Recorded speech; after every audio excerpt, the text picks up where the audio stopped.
Pandolfo might have been a dreamer, but he also had a good eye for talent. Once his plan included a company town, he turned to a Minnesota architect, Arthur C. Clausen, to make it a reality.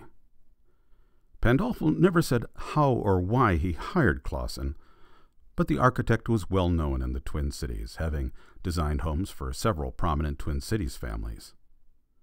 And two sanitariums that Clausen designed, Mud Cura in Chanhassen and Mud Baden in Jordan, were considered the top health spas of the day in Minnesota.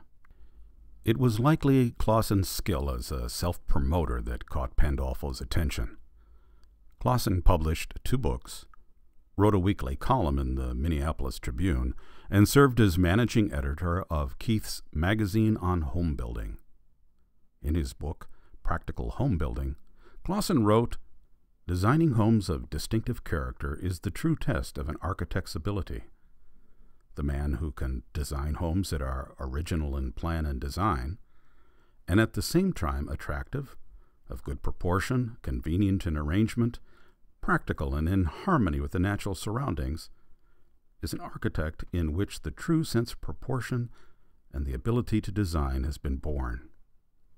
His articles recommended that home builders turn to an architect for plans, but he also covered the practical aspects of home ownership, often discussing building materials, interior arrangements, plumbing, heating, and wiring.